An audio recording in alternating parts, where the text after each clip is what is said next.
Le départ des enfants, ce moment qu'on sous-estime alors qu'on survalorise leur arrivée. Pour mon invité du jour, c'est au contraire le début de la période la plus libre et la plus riche de toute une existence de femme. Celle où l'on peut enfin choisir sa vie, se réinventer et trouver une mission qui a du sens. J'ai le plaisir d'accueillir Véronique Moczki du blog Les Nouvelles Femmes. Bonjour Véronique. Bonjour Florence. Avant de commencer, je voulais te partager quelque chose qui peut t'aider à avancer sur ce chemin. J'ai créé un guide gratuit avec des questions qui t'aident à faire le bilan des différentes sphères de ta vie pour mettre de la clarté dans tes projets à venir. Tu trouveras ce guide directement en ligne sur florencealfano.com/roux. Véronique, dis-nous en quelques mots, qui es-tu? Alors, je suis Véronique Moczki, j'ai 61 ans puisque j'ai commencé mes activités de blogging il y a 10 ans. Voilà. Donc, je suis une personne qui a une carrière dans la communication, que j'ai toujours, puisque le blogging, c'est de la communication. Et j'ai eu également une vie beaucoup à l'étranger, à l'international. Et les personnes qui vivent à l'international ont souvent une vie de famille très forte, puisqu'on est à l'étranger. Donc, on n'a pas tout ce cadre culturel que l'on a si on reste dans son pays d'origine. Et donc, pour moi, le départ de mon fils, donc qui retournait aux États-Unis pour étudier, a été quelque chose de très important. Donc, toute cette partie d'orientation dans la vie, de choix de vie, pour moi, a été toujours très importante et c'est quelque chose que j'ai noté aussi beaucoup dans mon entourage. Ça m'a toujours beaucoup intéressée. D'accord. Merci. On va commencer aux origines parce que je m'intéresse au devenir des gens, mais depuis leur enfance. Quel enfant étais-tu? Sur le plan de mon caractère, j'ai toujours été une enfant gaie, extrêmement curieuse. J'ai grandi dans une ferme, donc c'était intéressant puisqu'on était très libre. Mais en France? En France, dans le Poitou. Et la connaissance du monde m'a énormément manqué. Donc c'est pour ça que j'ai toujours été appelée à partir. J'ai toujours été très curieuse. Et en même temps, il y a beaucoup de choses que je ne connaissais pas de la vie, ni des mœurs, ni de voilà. Donc j'apprends, j'ai toujours beaucoup appris et j'apprends tout autant aujourd'hui à 61 ans. Oui. C'est quelque chose qui ne cesse jamais. On apprend toute notre vie, oui, ça c'est sûr. Je pense qu'il y a des profils qui sont encore plus apprenants que d'autres, mais c'est important de continuer à apprendre au-delà de nos études supérieures, c'est sûr. Ton enfance a-t-il joué un rôle dans ton rôle de femme, de mère? Voilà, quelles influences tu as reçues des femmes de ta famille? Alors, c'est très intéressant. Oui, parce que quand on est dans une ferme, le rôle des mères est extrêmement important. On est dans un milieu relativement isolé, encore une fois. Donc, la mère va apporter beaucoup plus peut-être que dans un milieu urbain où en fait il y a beaucoup de structures qui vont aider dans l'éducation. Et moi j'ai aussi grandi dans un milieu catholique où le rôle de la famille, la stabilité de la famille, toutes ces données-là étaient très importantes. Donc j'ai toujours eu la sensation que la famille était un socle qui allait m'aider. Ah, intéressant. Voilà. Ouais. À mettre en parallèle avec ce que tu as dit sur la famille à l'étranger. C'est aussi un îlot. Absolument. Ouais, c'est même Absolument. Je pense que le fait de grandir à la campagne et le fait de grandir dans un milieu de culture catholique, plus que de pratique catholique, m'a beaucoup aidé à justement conserver des liens, à savoir bâtir des relations de couple avec les enfants, avec mes parents et bien sûr de créer des amitiés, de toute cette structure, cette force humaine m'a été vraiment donnée pendant mon enfance. Voilà. D'accord. Tu parles de catholicisme. C'est quoi cette empreinte en quelques mots dont tu parles? Je pense que le catholicisme... moi, je ne suis pas particulièrement religieuse, mais je vois bien que le catholicisme donne un rôle très important à la mère. Aujourd'hui, c'est quelque chose qu'on ne voit plus. On noie le rôle de la mère dans... les femmes sont beaucoup plus des professionnelles aujourd'hui que des mères. On parle beaucoup moins de leur statut de mère. On a lutté pour ça. Il y a eu beaucoup d'avancées sociales, etc. Mais on oublie en fait ce caractère extrêmement important, caractère à la fois physiologique, culturel. Et on oublie ça. On oublie à quel point cela nous prend la vie. Cela nous révèle, nous définit, et d'où le départ des enfants, d'où le manque d'où cette espèce de vide que le Oui. départ des enfants crée.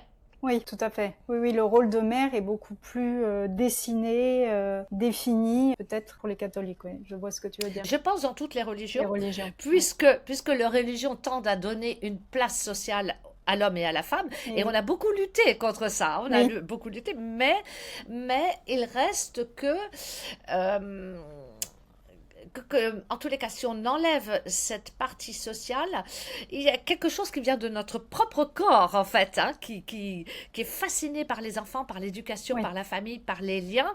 Et c'est quelque chose qui est presque surprenant, puisque je travaille avec des jeunes femmes aussi, et je vois qu'elles ne s'y attendaient pas. Ah oui. Voilà. Oui. La maternité et le rôle de la mère nous envahit en fait très vite. Absolument, nous envahit, absolument. Et c'est quelque chose qui est tout à fait surprenant, puisque on ne fait pas d'études, on n'est pas dans un cadre où on apprend ça. Oui, Voilà. tout à fait. Oui, oui, oui. Et puis les intuitions viennent et les volontés de faire telle ou telle façon nous viennent en Oui. fait, alors que les hommes, non, sont assez démunis, je trouve. Oui, alors Pour le ici faire. intéresse parfois, hein, ici intéresse Oui, parfois, faut pas. Mais c'est vrai que les femmes se retrouvent à y penser et parfois à le ressentir et on sent bien quand le choix d'avoir des enfants ou de ne pas en avoir, pour une femme, définit l'existence d'adulte. C'est vraiment quelque chose de très important. Et on n'est pas préparé vraiment à ça. On le voit comme un choix, comme je choisis ma maison, je choisis mon métier, mais mm, c'est beaucoup plus que ça. oui, je suis C'est beaucoup d'accord. plus que ça. Et ça nous définit et oui, ça nous donne une identité que les femmes qui n'ont pas d'enfants n'ont pas. Hein. Ça ne veut pas dire qu'elles n'ont pas d'identité, mais elles n'ont Oui, pas cette identité et une forme de maturité. Et je ne veux pas dire que les autres n'ont pas cette maturité, mais quand même, on a une vie dont on est presque les seuls parce que les papas, eux, ils sont dans la sphère encore plus éloignée. Je trouve pour moi qu'il y a l'enfant, la mère et le père qui est plus dans la sphère au-delà. Donc on a cette vie en responsabilité toute notre vie en fait. absolument. Et puis on a cette idée de transmission. Ouais. Dès qu'on a un enfant, on sent que c'est de la création, que Ouais. cette chose que l'on crée va se développer, qu'on va lui transmettre quelque chose. On a une énorme sens des responsabilités. Et les femmes qui n'ont pas d'enfants, souvent ont des métiers de création. De toute façon, je pense qu'on est tous appelés à créer. Mais la maternité est une création ultime pour les femmes. Je suis vraiment quelqu'un qui dit, utilisons notre pouvoir de création, c'est la seule chose que l'on peut faire que les hommes ne peuvent pas faire. Vous voyez, c'est vraiment quelque chose qui nous appartient. Ouais. Et c'est quelque chose d'absolument passionnant. Voilà, Ouais. on parle malheureusement beaucoup de la charge mentale, qui est une réalité quand on travaille et qu'on élève ses enfants. On a une double vie. On a une vie de travail et on a une vie de mère. Oui. Mais ça n'empêche pas que cette vie de mère soit absolument passionnante, déterminante dans notre destin, à mon Oui, avis. tout à fait. Oui, oui, je suis bien d'accord. Ça rejoint mon histoire. Ensuite, donc ton enfance à la campagne, quelles études tu as fait? Comment tu es partie de la campagne, sûrement pour aller faire des études en ville, peut-être, j'imagine. Quelle est la suite, Oui. jeune Alors moi j'ai eu adulte? beaucoup, dès très jeune, j'ai eu des problèmes d'orientation, j'étais en avance à l'école, j'ai eu beaucoup de problèmes scolaires tout en continuant mes études quand même. Ouais. J'ai fait des études de biologie puis de communication, d'où l'importance que j'ai donnée au conseil d'orientation pour les jeunes, et pour mon fils et Ouais. pour ses amis. Voilà, D'accord. ça a été fondamental. Ça, c'est vraiment ce qui m'a le plus manqué, c'est la dimension intellectuelle. Quand j'étais dans la campagne, finalement, on faisait les métiers qu'il y avait. Oui. Ah, c'est toujours comme ça, hein. Oui, oui. Les enfants de dentistes font dentiste. Ouais. Vous voyez, Oui, oui. c'est absolument systématique, hein. On reproduit ce que l'on connaît. Oui. Et moi, je me suis pas retrouvée, mais j'ai eu vraiment cette absence de mentoring. Aujourd'hui, je fais beaucoup de mentoring, c'est-à-dire que mentoring, c'est donner l'exemple, mais aussi donner l'information. Oui. C'est vraiment les deux. Oui. C'est vraiment les deux. Et donc ça, voilà, ça m'a beaucoup manqué. Ça m'a pas empêché, Florence, d'aller à droite, à gauche, de poursuivre mes études, de faire mes études à Paris. Et ensuite de continuer de partir. Hein, moi, j'ai toujours étudié d'une certaine façon. Quand on va à l'étranger, on se met dans une vie d'études. Ah oui, Voilà. Je vois bien.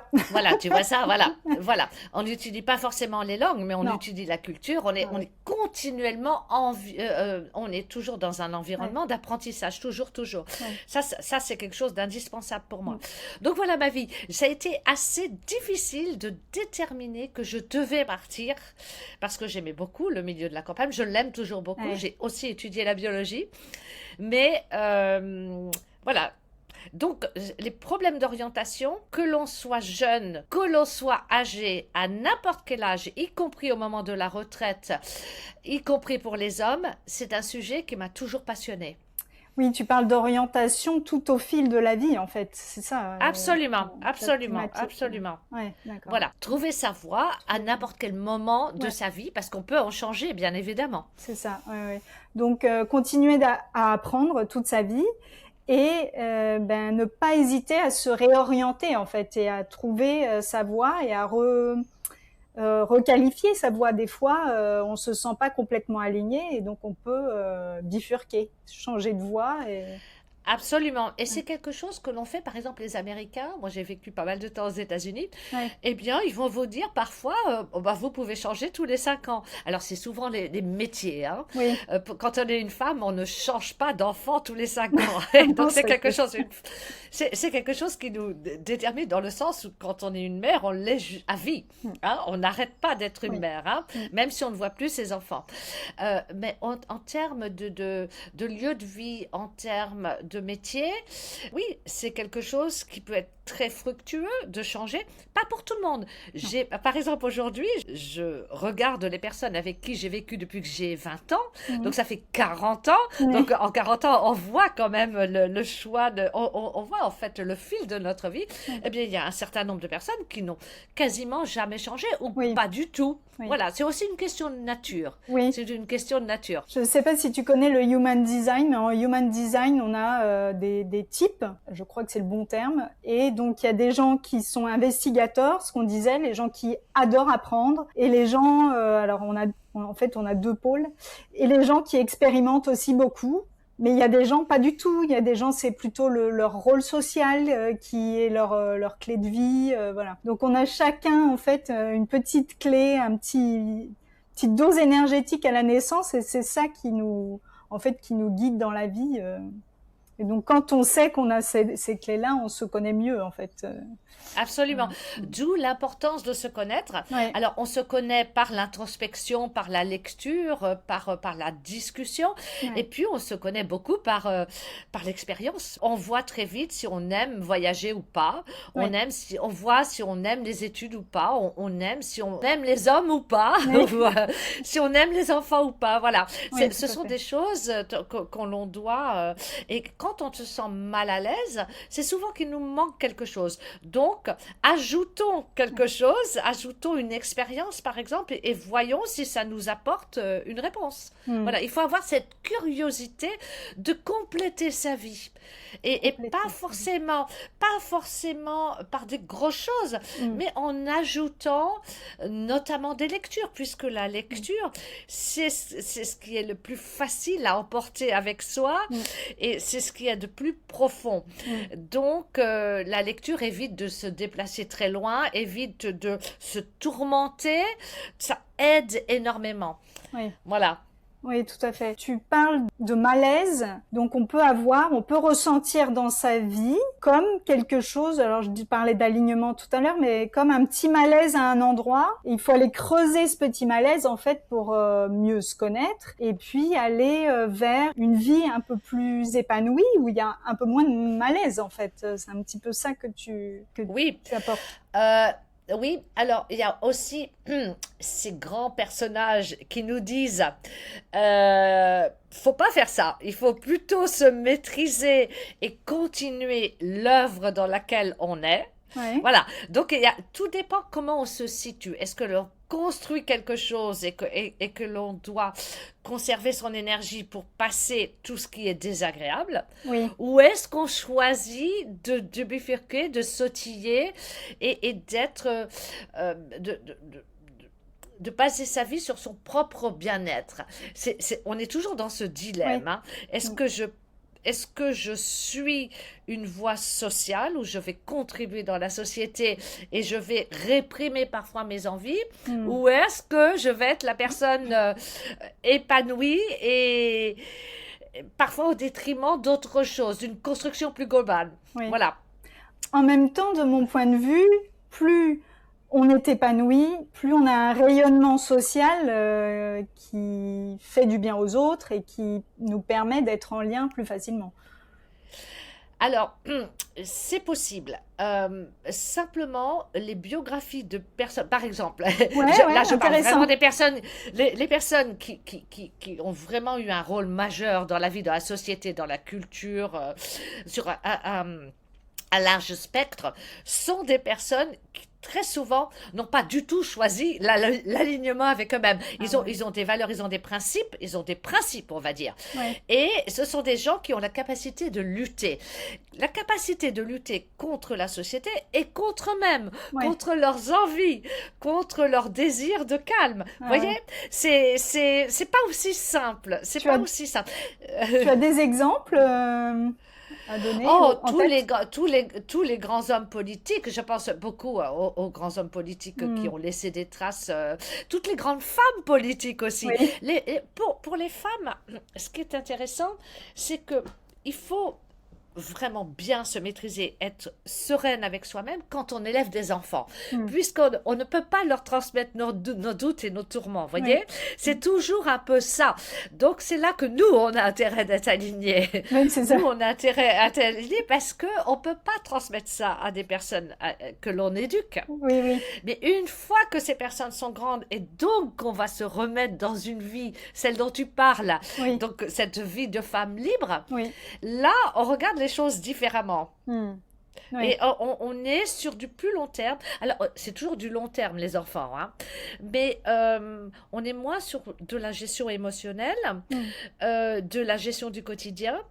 On est sur peut-être peut-être pas pour tout le monde, peut-être sur la construction de quelque chose d'assez solide, et donc là, on va peut-être moins chercher à gérer ses émotions au quotidien, à se sentir bien. On va peut-être plus chercher à poursuivre la construction. Pour en revenir un petit peu à ta biographie, puisque j'aime bien suivre un fil, donc tu as fait des études et tout ça, et quels ont été les éléments déclencheurs donc pour partir à l'étranger, la naissance de ton fils, j'imagine un mari, un papa, comment ça s'est organisé? La naissance de mon fils pour moi a été vraiment, j'ai eu 2 vies, la vie avant mon fils, la vie après mon fils. C'est incroyable comme la naissance de nos enfants. C'est une rupture ou c'est une construction, c'est une création, je ne sais pas comment dire ça, mais c'est quelque chose de très très fort. Il y a un avant et il y a un après. Je disais que mon mari est américain, que je l'avais rencontré quelques années avant. Mon mari est plus jeune que moi aussi, donc ça a probablement contribué au fait qu'on ait beaucoup bougé, on est encore dans une dynamique. Moi je suis pas du tout dans une dynamique de pré-retraite, absolument pas. Avant ça, j'ai fait un master en communication à Paris. Je travaillais à l'interprofession des fruits et légumes frais, donc au début à l'agence de communication, puis j'étais responsable du service économique, voilà, et puis j'ai eu à un moment ce manque de voyage, ce désir de continuer à apprendre de façon plus pragmatique. Donc je suis partie toute seule, j'ai arrêté, j'ai pris 1 an off et je suis partie en Asie du Sud-Est avec mon sac à dos. Ah, génial. Et là, et là, ça a été formidable, donc au début de ma trentaine, et ça m'a vraiment remis dans une situation où j'étais seule dans un contexte où je ne connaissais personne, il fallait que je m'habitue. J'en ai certainement pas tiré tout ce que j'aurais pu en tirer aujourd'hui, mais ça m'a permis de me débrouiller, de reprendre mes marques et de rencontrer des gens formidables. Donc là, j'ai compris que pour moi, le voyage, l'étranger, était indispensable. C'était quelque chose de physiquement indispensable. J'aime ne pas connaître. J'aime ne pas connaître. Je suis très à l'aise dans dans ce type de situation. J'ai besoin d'observer, j'ai besoin de ne pas connaître. Ouais. Voilà. Avec mon fils, on est resté, donc je suis passée ensuite, j'ai été travailler dans une école d'ingénieur. Puis, quand mon fils a eu 3 ans, on est parti aux États-Unis. Et là, je suis restée 11 ans. D'accord. Et à la suite de ça, pour des raisons d'éducation essentiellement, parce que mon fils ne connaissait pas l'Europe, nous sommes partis en Allemagne, on est parti à Berlin, et il a fait 4 ans avant de retourner à l'université aux États-Unis. Donc là, c'était une expérience familiale très intéressante, où chacun d'entre nous s'est retrouvé à apprendre l'allemand, à s'insérer dans cette société allemande, sachant que nous aucun d'entre nous n'est salarié. Mon mari a sa propre société. Donc nous, on n'avait rien d'organisé, c'était nous qui avons, on aime un peu se charger les épaules probablement. Voilà, donc on s'est retrouvé dans cette situation où il a fallu qu'on se débrouille, et puis qui était très intéressante. Moi, je n'ai pas du tout aimé le climat, la météo allemande, la météo à Berlin. Et au moment, alors les Allemands ont eu une gestion de la pandémie qui était terrible. On nous a littéralement enfermés. À la fin de la pandémie, on a fait un voyage à Nice, et moi je ne connaissais pas du tout. On a eu un coup de cœur et on a déménagé en 3 mois, on a déménagé à Nice, mon mari et moi. Mon fils était parti. Et voilà, donc ça a été un gros renouveau. D'accord. Alors, on se renouvelle très régulièrement, comme si on avait 20 ans. Voilà, voilà, comme si on avait 20 ans. Qu'est-ce que ça te permet, ces renouveaux, justement? Qu'est-ce que ça ouvre en toi? Qu'est-ce que ça ouvre en moi? Alors, ça maintient la flamme de la curiosité, d'une certaine jeunesse d'esprit peut-être. Et évidemment, ces cumuls d'expériences font que je vieillis avec intérêt. Ah oui. Voilà, je vieillis avec intérêt, j'aime savoir ce que tout ça forme et va former. Je commence à avoir des personnes autour de moi, y compris des femmes qui abordent la cinquantaine, en se disant qu'elles sont dans un processus de fin, en fait. Elles ont atteint la moitié de la vie, et là, elles ne font que finir, terminer quelque chose. Je trouve ça, voilà, c'est facile de se dire ça quand on a fait un métier pendant un certain temps, quand ses enfants sont grands. Si on se dit ça, c'est que forcément ça nous aide. Peut-être qu'il y a des personnes qui sont plus à l'aise avec la fin qu'avec le début. C'est tout à fait possible. Tu veux dire qu'elles sont en processus de fin de vie ou de fin d'une période? Alors, je pense qu'il y en a qui pensent que ce déclin est inéluctable, que ça peut durer 40 ans, mais que les choix de vie fondamentaux, il fallait les faire beaucoup plus tôt. Et que la société ne les intéresse pas. La société, les hommes, le travail, le salaire, les emprunts, tout ça ne les autorise pas à changer. Voilà. Voilà. Donc, parce que évidemment, il y a ce que l'on désire soi, puis après, il y a la possibilité de le faire. C'est pour ça que c'est toujours très important d'être aidé, d'avoir un entourage qui fait ça avec nous, qui nous porte, qui nous aide, qui nous conforte là-dedans. Quand on se retrouve tout seul, il est très facile de se dire que la société ne veut pas de nous, et que de toute façon, nous, on est un peu des victimes d'un système, et que... En tant que plus de 50 ans ou en tant que plus de 45? En tant que femme, en tant que cinquantenaire, on est invisible. Et puis, les jeunes salariés de 25 ans qui ont fait des grandes écoles vont prendre notre place. Et puis, on n'est pas capable d'utiliser l'intelligence artificielle de façon optimale. Et puis, qu'on a plus 20 ans, qu'on a mal partout. Et qu'on n'est plus capable d'apprendre des langues. Et qu'enfin, vous voyez, c'est très, très facile de se dire qu'on ne peut plus et que de toute façon, c'est plus dur. Et ce genre de choses, voilà. Donc, si on veut éviter d'avoir ce genre de pensée, eh bien, il faut se mettre avec des personnes peut-être plus jeunes ou avec des personnes plus âgées, mais qui ont gardé ce peps. Voilà, garder ce peps. Voilà, et je dirais que parfois, ce peps réapparaît. Et ça, c'est un miracle. Quand il apparaît chez des personnes qui l'ont perdu depuis longtemps, qui ne l'ont jamais eu, c'est un miracle. Sachant qu'effectivement, on ne transforme pas les personnes. Et il n'y a pas de mal. Je veux dire, on a notre nature. Voilà. Il n'y a pas de mal. On n'est pas obligé de se transformer pour devenir une personne optimiste, alors qu'on est une personne sérieuse et peut-être un peu, voire triste. Voilà. Cette vie, justement, après alors moi j'ai 48, donc c'est plutôt après la quarantaine. Aux États-Unis, tu dois le savoir ça, ils appellent ça la second life, la seconde vie en fait. Alors qu'en France, il n'y a pas de terme attribué. Alors la seconde vie, ça peut être à n'importe quel moment. La seconde vie, c'est y compris chez les hommes, c'est-à-dire à partir du moment où vraiment on se connaît et on connaît son environnement. Donc on est capable de construire quelque chose, vraiment. C'est ça la seconde vie. C'est le moment où on se sent solide. Et on peut se sentir solide après les enfants, pendant les enfants, au moment où on a des enfants, sans enfants, voilà.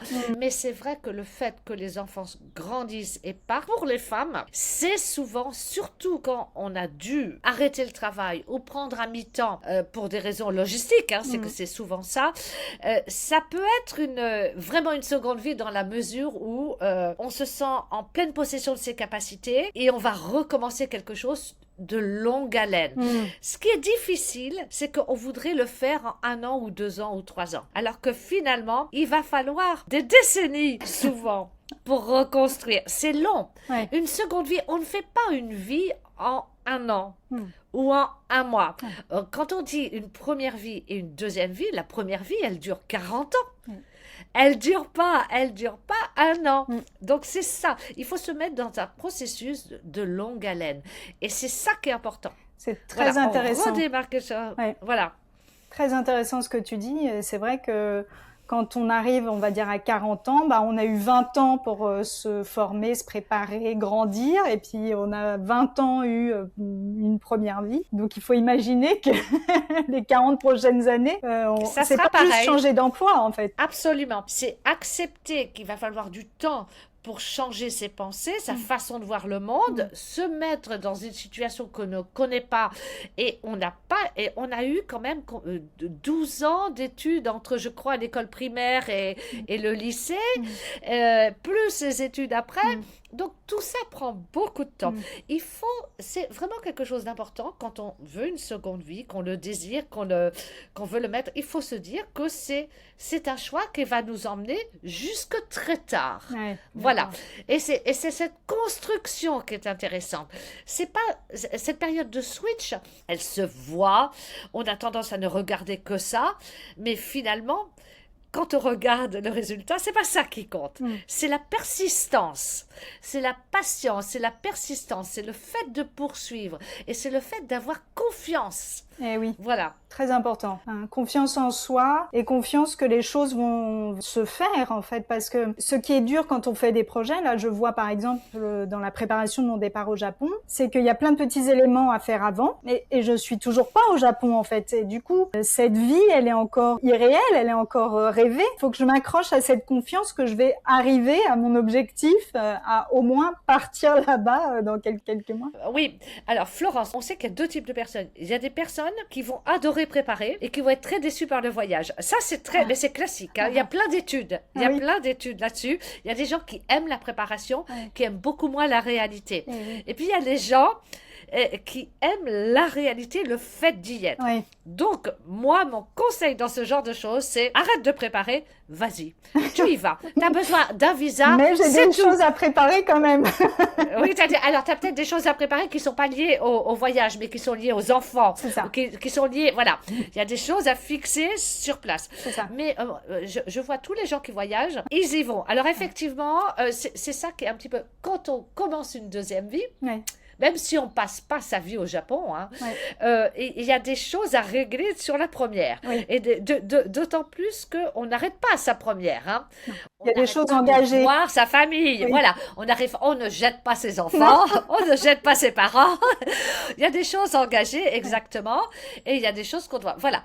Et donc, il faut diminuer l'importance peut-être l'importance aujourd'hui de ces personnes. C'est souvent des personnes qui nous retiennent. Après, il y a des histoires administratives. Il faut aller assez vite là-dessus. Il ne faut pas se prendre la tête avec l'administration. Voilà. D'accord. C'est les personnes un peu qui nous retiennent. Il faut dire, bon, pour le moment, je vais mettre ces personnes un petit peu en background et je vais aller vers de nouvelles personnes. Si ça se trouve, dans quelques mois, je vais revenir ou pas. Mais c'est vrai que c'est pas facile parce que, alors ça, c'est quelque chose peut-être que je peux dire.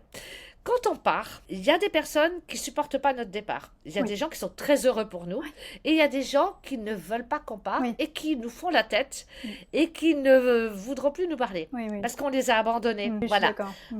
Voilà. Et ça, c'est une des choses les plus dures à vivre dans le départ. Ah oui. C'est-à-dire cette sensation que les gens comptaient sur vous, vous étiez partis, on faisait partie de leur univers, on était là, dans un...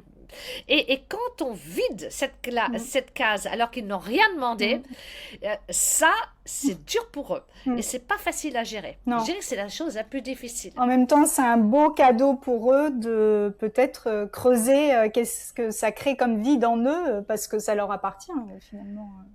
Oui, alors c'est un bon cadeau s'ils ont besoin de ce cadeau. Ça peut être très douloureux. Ouais, Ça peut je être vois. très très douloureux pour les personnes que l'on laisse, Ouais. même si c'est que quelques mois. Oui. Je vois ça arrive tout le temps chez les expatriés. Il y a beaucoup d'expatriés, de femmes par exemple, qui ne veulent pas partir. Elles ne veulent pas laisser leurs amis, leurs parents et Ah leurs oui. enfants parce que en fait elles savent qu'elles vont leur faire du mal. Ah oui, d'accord. On a beaucoup parlé des enfants qui partent, mais Oui. on a parlé ça plutôt positivement, parce que j'ai l'impression que nous, ça nous impacte plutôt dans la joie, et eux, c'est leur continuité. Mais je pense qu'il y a des femmes, et sûrement des hommes aussi, à qui ça crée justement ce vide à l'intérieur. Mais quand les enfants partent, voilà, toi, tu en parles quand même beaucoup. Qu'est-ce que tu peux dire et conseiller là-dessus? C'est un vrai vide. Alors, d'abord, il y a un vide physiologique qui correspond à la période de la ménopause, de la périménopause. Eh oui. C'est le vide, le départ des enfants, c'est aussi une espèce d'aspiration physiologique et de transformation hormonale, et les deux se font souvent en même temps. Oui, c'est vrai. Et donc, il y a vraiment la sensation de vide, une vraie sensation de vide existentiel, c'est-à-dire vers où on va, mais aussi intérieur. Hein? Il y a une vraie sensation de vide intérieur qui est souvent liée à l'irrégularité hormonale. Ah oui. Voilà. On se sent très bizarre et on a l'impression que se sent vide. Voilà. Donc, moi, j'ai trouvé ça très difficile et pourtant j'aime voyager et j'aime me renouveler. Hein. Donc, en fait, on peut expérimenter ça même si on a une vie riche. Ouais. Qu'est-ce que tu as trouvé difficile en fait? Alors, c'est vraiment, pour moi, les enfants, c'est une relation physique, c'est une relation, je parle beaucoup avec mon fils, c'est une relation de conversation, et aussi ce fait de les entourer. On parle beaucoup de sexualité, de cette intimité que l'on peut avoir avec des hommes ou avec des femmes, mais l'intimité qu'on a avec les enfants, on ne l'aura avec personne d'autre. Nulle part ailleurs. Oui, voilà, il y a des gens qui retrouvent cette espèce de physicalité avec les animaux. Les animaux, et ça c'est absolument, on le voit chez toutes les personnes qui vieillissent, hein, ce besoin de toucher, ça manque. Les enfants manquent physiquement, même quand on se fâche avec eux. C'est un soulagement, mais il y a un manque qui est totalement différent, qui est un manque physique. Voilà.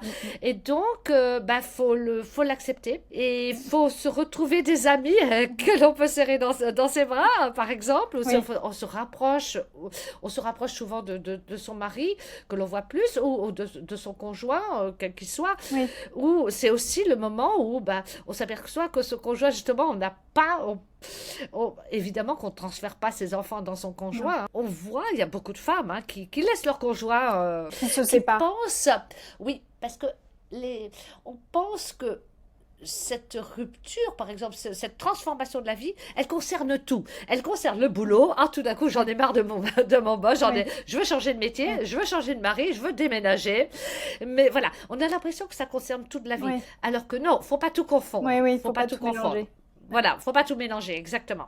Enfin, moi, je suis en plein dedans, la périménopause, là. 15 jours par mois, je suis brassée par les hormones et je vois surtout ma relation amoureuse de façon très négative. En fait, il y a 15 jours où c'est waouh, et 15 jours où c'est et c'est très très fatigant, et sans arrêt il faut que je me dise attends, là t'es dans quelle période du mois? Ok, donc calme-toi, vas-y mollo. Et on oublie ça, c'est vraiment quelque chose. Quand par exemple on travaille en entreprise, on a un travail peut-être un peu intellectuel, on va penser qu'on maîtrise tout en pensant.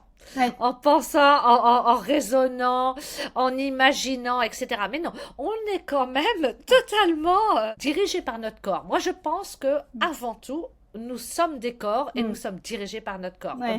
Voilà, d'où l'importance de l'énergie et de rester en bonne santé. Mais c'est vrai que c'est notre côté animal. Nous devons toujours être très, très, très conscientes de l'impact de notre corps sur notre vie. Tu as des exemples? Tu peux développer un petit peu ce sujet? C'est intéressant. Par exemple, moi j'ai été une grande insomniaque et je pensais Ouais. que j'étais une insomniaque par anxiété ou alors je savais pas trop pourquoi, mais je voyais bien que oh là là je dormais mal, etc. J'ai mis très longtemps, mais très longtemps à comprendre qu'en réalité j'étais très physique et que j'ai besoin d'énormément d'activité physique. C'est quelque Ouais. chose, il m'a fallu longtemps, mais je te jure, il m'a fallu longtemps pour comprendre que pour être bien dans la vie, pour être bien dans sa peau, avant tout une gestion, c'est pas un beau mot, mais un Ouais. management de son corps. Bien manger, bien dormir, savoir quand on a besoin de solitude. La solitude, c'est indispensable pour tout le monde. Quand on est une mère qui travaille, on n'est jamais seul. C'est une Ouais. catastrophe. Il faut qu'on se trouve de la liberté, qu'on se trouve de la solitude. On Mm. combat tout ça, ça finit par nous Ouais. dévorer. Voilà. Oui, c'est sûr. Le pic des 19 heures, là où tu es bien fatigué de ta journée, et puis il faut faire les repas, les bains, les Oui, devoirs. oui. Cet épuisement parce que on ne suit pas les besoins de son corps. Oui, c'est ça. Son rythme. Voilà. Moi, c'est ce qui est très important pour moi dans ma vie, c'est d'écouter mon corps, d'écouter mon rythme, d'écouter mes besoins physiologiques, de manger quand j'en ai vraiment envie, besoin, quand ça correspond. Voilà, je fais très attention à tout ça, à décharger, comme tu dis, mon énergie corporelle, ou à prendre le temps parce que je suis aussi prof de Yin Yoga, donc à prendre le temps de relaxer mes tissus, Oui. de me poser mon énergie mentale aussi, parce que des fois, quand on carbure beaucoup au bureau intellectuellement, on est complètement là-haut et Oui, il faut redescendre un peu. Et c'est là toute la difficulté physique des femmes, c'est-à-dire cette intensité qu'il y a dans la journée quand on travaille. Et puis, normalement, on arrive en fin de journée, comme tu dis, on a besoin de se relaxer. Et là, il faut gérer les émotions des enfants.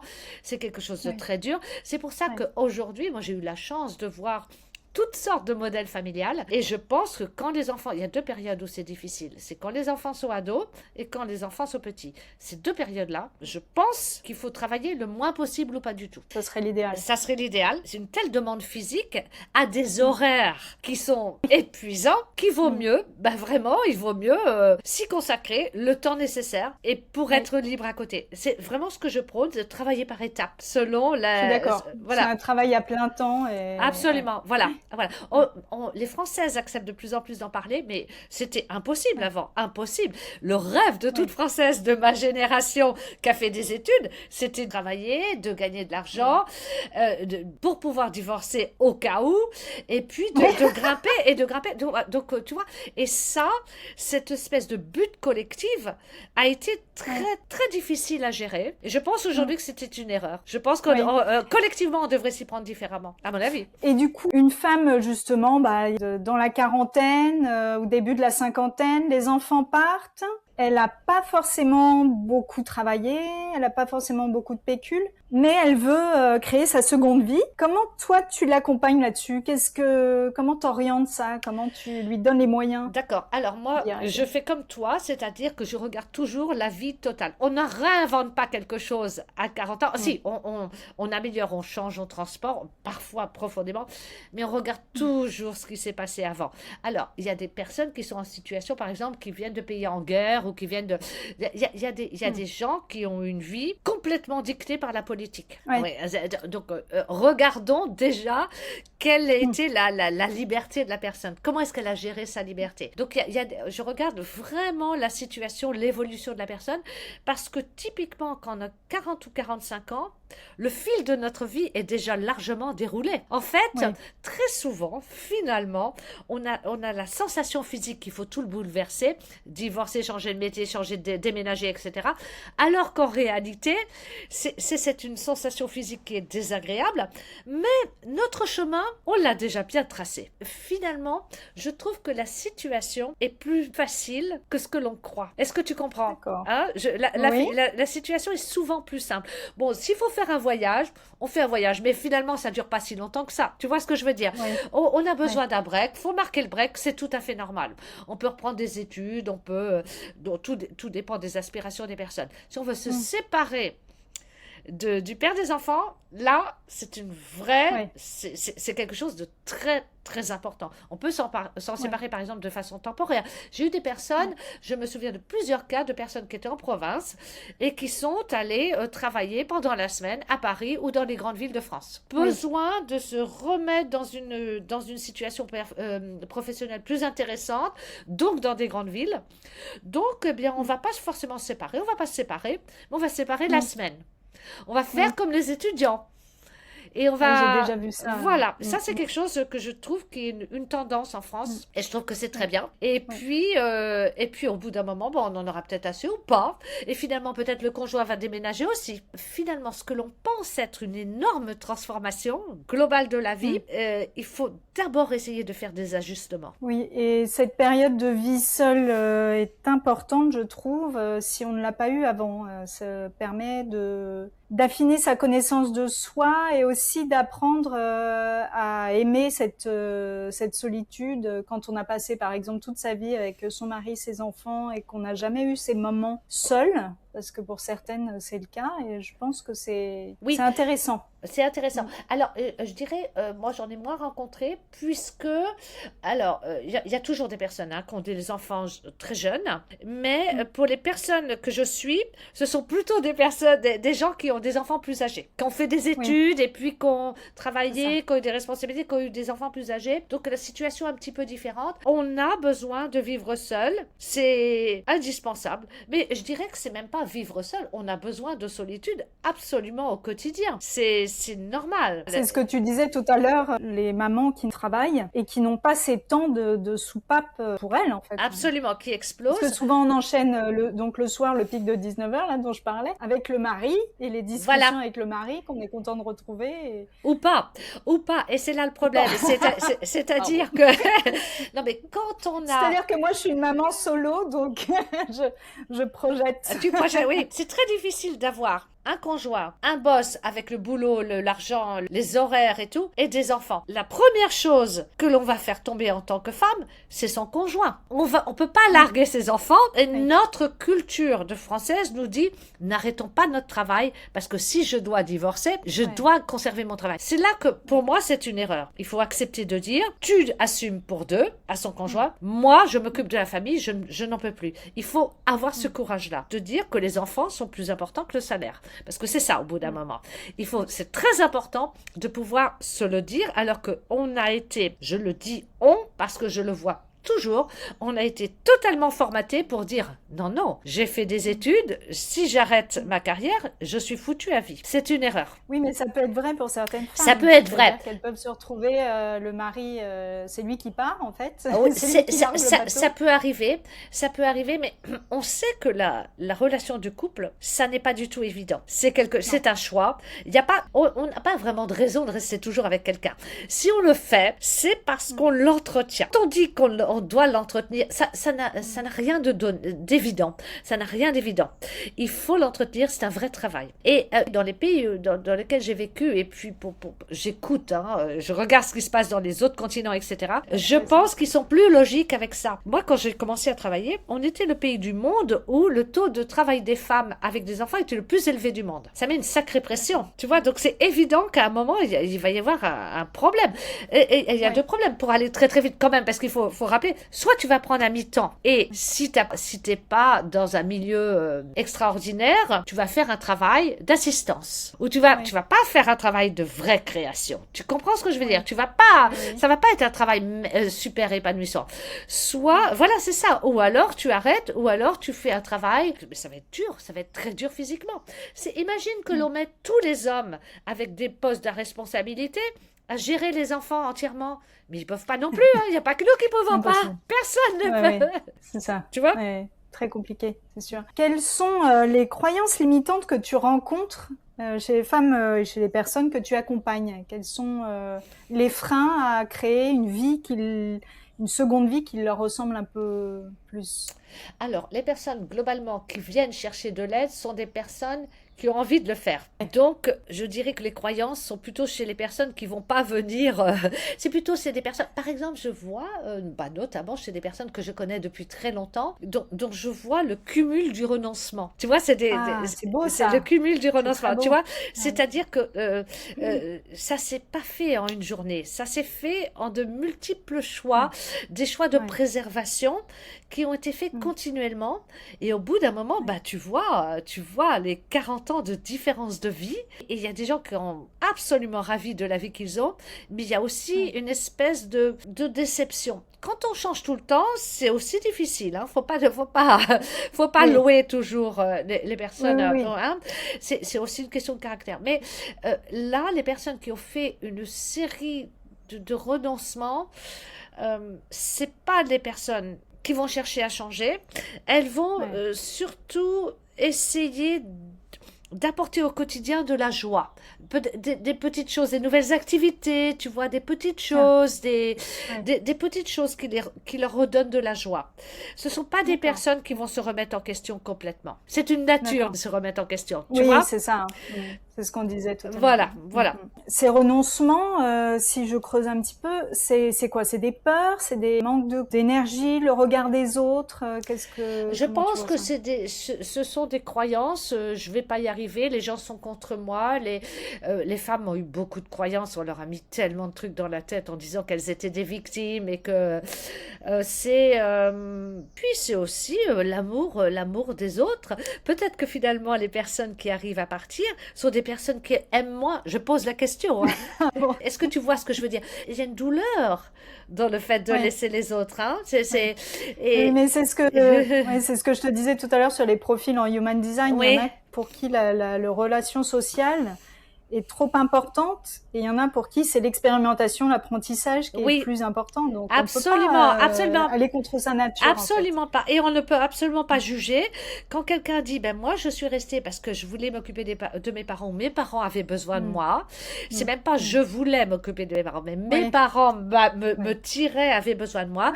Si je l'ai fait, c'est parce que au fond je le voulais et c'est tout à fait normal. Ouais, ça reste à la fois un choix, un courage et en même temps de changer et en même temps quelque chose qui fait écho avec sa personnalité parce que par exemple je vois il y a des gens qui sont très terriens et qui aiment qui ont construit dans le temps une maison, des relations sociales en local et qui pour rien au monde ne partiraient explorer. Absolument. Après on peut aussi faire des changements de vie tout en restant dans son ancrage. Voilà, c'est exactement ce qu'il faut tester. Globalement dans les changements de vie, il y a des gens qui veulent changer d'environnement.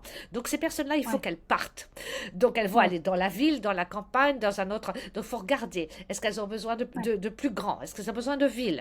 Ça arrive fréquemment. Hein, les gens qui, par exemple, élèvent leurs enfants dans un milieu de banlieue, de village, un petit peu... Aux États-Unis, c'est très fréquent. Hein. Quand on dit qu'on est empty nester, on va se rapprocher de la ville où on a fait ses études, par exemple. Voilà. Donc ça, la quantité de population qui nous entoure, elle dépend de l'âge auquel on est. Par exemple, quand on est étudiant, on aime avoir beaucoup de personnes et quand nos enfants partent aussi, souvent on se retrouve dans des situations où on a besoin de volume de personnes. Voilà, donc ça compte. On va regarder le lieu, on va regarder le métier et les études. Alors, est-ce qu'on a envie d'étudier ou est-ce qu'on a envie de changer de métier? C'est pas la même chose. Donc, tu vois, on va regarder de quoi on a besoin. Au fond, de quoi on a besoin. C'est un peu ce que je vois. Il y a des gens qui reprennent des études qui n'en font rien. C'est-à-dire que ce qu'ils avaient envie, c'est d'un break mental. Il y a des personnes qui ont envie de mettre en œuvre un métier qu'ils n'ont jamais exercé. Et donc, tout d'un coup, ils vont se mettre à le faire. Il y a des personnes qui ont fondamentalement envie de quitter leur conjoint ou d'avoir un conjoint alors qu'ils n'en ont pas eu avant. Des choses comme ça. Il y a des orientations sexuelles qui changent aussi. Il y a créer une famille, on rentre dans un moule. On rentre dans un moule social. On rentre dans un moule culturel. Et donc, on veut aussi les protéger. Donc, on va accepter pendant un certain temps de les mettre dans une jolie coquille dont on va s'occuper. Et cette coquille, bien, elle est forcément petite. Oui, je vois. Il y a une identité qui change et peut-être on retourne sa chemise, on retourne sa veste. Oui, on agrandit son monde. On agrandit son monde. On agrandit, hein. Parce que le nid, c'est forcément une restriction. C'est une sécurité, mais forcément une restriction. Donc, peut-être il faut simplement le déplacer, l'agrandir, le redécorer. Faut regarder. Ouais, l'identité change de toute manière, forcément, quand les enfants partent. On peut plus se qualifier de mère de un tel, mère de. C'est moins notre rôle principal, donc forcément ça laisse de la place à d'autres choses. Donc tu as un blog, Les Nouvelles Femmes, Oui. et tu fais de l'accompagnement, du coaching. Tu veux un petit peu en parler et présenter ce que tu Mon fais? activité, alors je fais une activité qui est avant tout, avant de faire du coaching, je fais vraiment une activité d'écriture et j'ai beaucoup de Ah oui. contacts par l'écriture.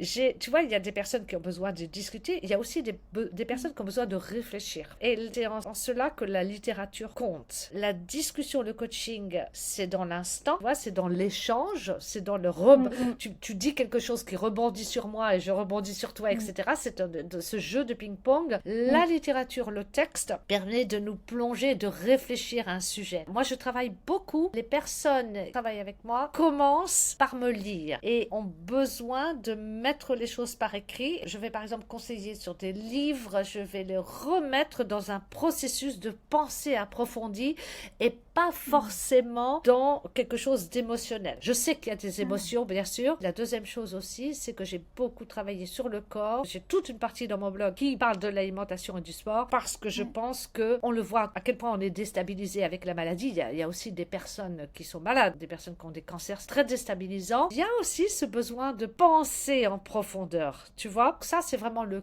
cœur de mon travail, c'est je fais réfléchir beaucoup les personnes. Ce qu'on fait aussi avec les ados et quand on fait du conseil d'orientation, c'est vraiment penser profondément à la vie et où est-ce qu'on se voit, qu'est-ce qu'on n'aime pas, dans quelle situation on se trouve bien, tu vois. On est dans des modes de vie qui sont très rapides, on est très stimulé, tu sais, par les réseaux sociaux, partout. Hein. Oui, tout à fait. Et je pense que j'essaie de faire en sorte que les personnes se retrouvent dans une salle de classe avec un cours un peu difficile. Ah oui, c'est marrant comme image. Oui, En fait, tu les amènes à réfléchir, oui, à ouvrir des perspectives en elles, sur la oui. vie, sur le monde, À tout ça, s'informer comme ça. énormément. C'est-à-dire qu'on ne sait pas tout nous-mêmes. On ne sait pas. Il Ouais, y a beaucoup de choses qui ont été faites, il y a beaucoup de guides, il y a beaucoup de mentoring, il y a beaucoup de ouais, structures intellectuelles qui sont déjà définies. Et ouais, ça, il faut y oui. passer par cette connaissance un peu formelle. Tu vois? Oui, puis ce que je remarque, c'est que moi j'ai passé ma vie à apprendre, à expérimenter, et je remarque que les personnes qui ont passé beaucoup de temps au travail, plus à s'occuper des enfants, eh ben en fait elles n'ont pas appris et expérimenté autant que moi. Et Oui, il y a certaines notions et certains travails sur soi qu'elles n'ont pas particulièrement fait, en oui, fait. Tu tout à fait. vois. Alors, il y a de tout. Il y a des personnes qui vont arriver qui ont déjà un grand développement social ou grand développement mental ou philosophique, d'autres Hmm. très émotionnels. Ça dépend à Ouais. quel, qu'est-ce qui nous La manque. Voilà. personnalité. Et puis à quel Ouais. point est-ce qu'on en est dans la vie. Voilà. Qu'est-ce que notre Oui. vie nous a permis de faire ou pas. Ce que je fais quand je discute, je pose énormément de questions, j'écoute beaucoup et j'essaie d'enlever tout ce qui est croyance. C'est-à-dire que beaucoup de gens de ma génération vont commencer par parler des problèmes avec les hommes. On est des femmes, on n'a pas eu ce qu'on aurait dû. On s'est fait avoir le patriarcat. Alors ça, c'est vraiment quelque chose qui revient énormément quand on laisse un peu les enfants de côté. Que retrouve-t-on? L'homme. Ah oui, c'est ça. Les hommes qui dirigent. Et donc, il va Ouais. falloir, là, reprendre un peu pied en disant, attends, se remettre dans une situation où nous sommes des femmes libres, authentiques et qui se sont sur nos deux jambes. Et comment je Ouais. regarde la vie. Voilà, quand il y a vraiment toutes ces croyances, et ça, c'est très fréquent, hein, toutes ces C'est des croyances, pensées limitantes, en fait. énormément. Ouais. Voilà, faut relativiser. Je prêche pour que les femmes reprennent leur souveraineté, en fait. Mais les hommes aussi, parce que je vois des hommes autour de moi qui se sont pas forcément épanouis ou pris toute leur place. En fait, c'est humain. On a été très Absolument. conditionnés Absolument, c'est totalement humain. Moi, je parle des ouais. femmes parce que c'est surtout mon public, mais les hommes sont exactement Oui. pareils. Absolument, Mm. ils ont des principes, voilà, pareils. Et c'est pour ça que pour moi, l'intelligence, j'aime révéler l'intelligence chez les gens quand on sent Ouais. qu'il y a un besoin, hein, quand on sent Ouais, qu'il c'est y a un ça. besoin. Oui, oui, Et, bien sûr. et donc, il faut trouver ses portes et entreouvrir son cerveau pour pouvoir être autonome dans sa pensée. Oui, On ne l'est jamais c'est ça. complètement, mais quand on Mm. arrive à faire ça chez les gens, Ouais. vraiment, on sent que c'est quelque chose qui va être réutilisable à vie. C'est la souveraineté, en fait. Tu amènes les gens à plus de souveraineté, pas forcément à un nouveau projet, mais à mieux se connaître et à Oui, mieux envisager, en fait, ces années qu'on voit souvent comme un espèce de brouillard de retraite où on sert plus à rien. Et en fait, au contraire, toi, tu mets de la lumière. voilà. Et là, quand je commence avec des personnes qui ont même 45 ans ou 50 ans, là, ils sont très loin de la retraite, mais c'est vraiment réintégrer l'autonomie de votre pensée. Voilà. Où êtes-vous intelligente? Comment êtes-vous intelligente? Je travaille beaucoup là-dessus, en fait. C'est vraiment de l'introspection, apprendre à se connaître. Oui, Surtout qu'à nos âges, bon, bah, on sait ce qu'on aime, on sait ce qu'on n'aime pas. Si on creuse un peu, voilà, on arrive assez facilement à identifier. C'est beaucoup plus difficile quand on a 20 ans. oui. Enfin, c'est tout de suite, en tous les cas, on peut l'identifier, oui. C'est pas forcément tout de suite, mais oui, C'est plus évident, c'est ça que je voulais dire, oui, oui, oui, oui, oui, oui, tout à fait. à la vingtaine. Mais c'est-à-dire qu'on se rend compte qu'on est conditionné. On est conditionné par l'environnement et on est conditionné par notre passé. Et donc voilà, il faut vraiment voir, beaucoup écrire, hein, l'écriture, parce que l'écriture, ça n'est pas comme la parole. L'écriture marque quelque chose. Quand on se relit, on approfondit, on se relit, on réécrit, voilà. Ça, l'écriture compte. Hyper important. Identifier ses pensées limitantes, écrire en plus, ça permet de se libérer, Oui, de se décharger en fait des fardeaux. Donc je sais que moi je fais beaucoup de journaling et ça m'a beaucoup aidé à décrire en fait ce que je voulais dans cette nouvelle vie, tout à fait. voilà, post-enfant. Voilà, parce que, Ouais. et puis bien sûr, il faut beaucoup écrire sur ses joies. Faut pas écrire que sur Ouais. que tout ce qui est Non, horrible. Non, bien non, sûr. tout ce qu'on aime, tout ce qu'on a réussi, tout ce qui nous a guidés. Il y a toujours eu un guide, hein. Il y a toujours quelque chose, une idée, une personne, etc. Comment on a réussi à être toujours en vie aujourd'hui? C'est peut-être une bonne question. Bon, on arrive tout doucement vers la fin. Oui, ce que je ne t'ai pas posé comme question encore, c'est le rôle de notre génération, on va dire, donc à 45, 65, on va dire globalement, par rapport à la transmission. Est-ce que tu trouves chez les gens que tu accompagnes cette place, parce qu'on parle d'une vie, du départ des enfants, mais on a quand même toujours un rôle dans la façon dont on va gouverner en plus cette période de transmission. Absolument. Et pour moi, le désir d'apprentissage est totalement lié au désir de transmettre. Ce Ouais. sont toujours deux choses qui sont parallèles. On comprend l'importance de la transmission quand on comprend l'importance de l'apprentissage. Hein, ça, c'est vraiment Ouais. quelque chose qui... C'est toujours un va-et-vient entre les deux. Ouais. J'ai eu deux personnes qui m'ont parlé de ce manque de transmission possible. C'est deux personnes qui n'avaient pas eu d'enfants. Est-ce que je vais dire nous les femmes, nous les mères, ou peut-être les hommes aussi? En tous les cas, nous, on passe par les personnes pour transmettre. Très souvent, on apprend par les personnes et on transmet par les personnes. Je pense que les hommes passent beaucoup plus par le matériel. Hein, par les Oui. objets, par la conception, etc. Nous, on a cette affinité avec les personnes. Pas tout le monde, hein, évidemment. Mais donc, la transmission, c'est fondamental. C'est quelque chose qu'on doit commencer très jeune. Quand on a 20 ans, qu'on a un frère ou une sœur qui a 6 ans de moins, ben on fait de la transmission. La transmission, c'est un état d'esprit que l'on a toujours, de même que ce désir d'apprendre. Encore une fois, alors peut-être que ça se voit plus parce qu'on est plus vieux, mais sincèrement, moi j'ai vu des personnes âgées qui n'avaient rien à transmettre. Mais C'est une habitude. On a toujours quelque chose en soi mais à transmettre, non? oui, mais non. Enfin, Pas non. de désir. Il n'y a Ouais. pas de désir et souvent, si tu n'as pas appris à être un guide, ça sera très difficile de l'être. Il y a un certain nombre de personnes qui n'ont jamais appris ça, absolument jamais. Donc, ça n'est pas évident de transmettre. C'est un vrai rôle et ça n'est pas du tout évident. Et c'est quelque chose qui s'apprend, qui se pratique. C'est fondamental.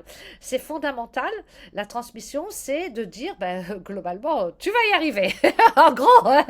tu vas y Et arriver. puis ça nous donne quand même un rôle, ça nous fait du bien, ça nous nourrit en fait de transmettre, je trouve. Absolument. Il faut transmettre ce dont la personne a besoin. Parfois, on veut lui bourrer le crâne avec des choses qui sont totalement inutiles et qui vont au contraire, avant de transmettre, il faut identifier ce dont la personne a besoin et qu'elle ne sait pas. Pas facile. C'est très intéressant intéressant. C'est pas facile. 2 dernières questions. As-tu des projets en cours de développement, que ce soit pro ou perso? Est-ce que Alors moi, tu je as des suis une choses à... personne de projet. Oui, faut vraiment que j'arrive à boucler ces livres sur lesquels je suis depuis de longtemps. Bon, moi, Tu écris? j'ai toujours écrit. Ça a toujours Ouais. été mon métier dans la communication. J'étais D'accord. communication écrite. Ouais. Donc, je travaillais pour des Ouais. entreprises, des institutions. Et maintenant, je travaille pour moi, c'est beaucoup plus difficile de travailler pour soi que pour pour Oui. une entreprise, hein. Oui. Donc, oui, Oui. ça, moi, de toute façon, je poursuis ça toutes les semaines, hein, bien sûr. Mais là, je voudrais publier davantage. J'ai la chance d'utiliser ce travail, ce métier d'écriture. Ça, c'est quelque chose qu'on peut faire jusqu'à 100 ans. Tu vois ce que je veux dire? Donc, moi, mon avenir professionnel, il durera le temps que j'arrive à mettre en forme ce que je veux faire. Et ce qui est tous les Ah, très thèmes bien. dont on a parlé aujourd'hui. Donc, tu vois, Ben voilà. oui. Donc, moi, j'ai vraiment compris que j'avais le temps. Je ne veux pas, on m'a Oui. beaucoup poussé, toujours. On m'a toujours Oui. poussé pour écrire, pour finaliser, pour dire, faut que tu écris, faut que tu écrives. J'écris toujours, mais je veux pas écrire n'importe quoi. Ça, tu vois, c'est pas parce que tu sens que le temps presse que tu dois faire quelque chose d'idiot. Tu dois prendre ton temps. Ça dépend de tes ambitions, mais tu dois prendre ton temps pour mettre en œuvre tes ambitions. Et parfois, ça va vite, parfois non. Et moi, je suis Oui. pas quelqu'un sur cet aspect-là qui est dans le temps court. Je veux quelque chose qui soit mûri, qui soit distinct et qui soit ambitieux d'une certaine façon. Ah, c'est beau. Voilà, Ouais. qui soit Très vraiment beau. ambitieux. Voilà, donc ça c'est pour les projets professionnels, projets personnels. Alors nous, on est sur 2 pays, puis on aime voyager. Donc bah, j'aimerais vraiment pouvoir me baser sur ces 2 pays. Mon fils s'installe à San Francisco et puis pouvoir continuer à voyager. C'est ce qui m'occupe beaucoup de Ah, temps. super. Ça m'a, Oui, voilà. oui, c'est sûr. Voilà, voilà. Alors, dis-nous, où est-ce que nos auditeurs peuvent te retrouver? Tu peux me retrouver sur mon blog lesnouvellesfemmes.com. Surtout, dans ce blog, on peut s'inscrire à ma newsletter et tout ce que je produis aujourd'hui se fait par ma newsletter. Donc, en fait, c'est là qu'il faut aller, sur la newsletter de mon blog. Super, bah, le lien sera mis dans la description. D'accord, formidable.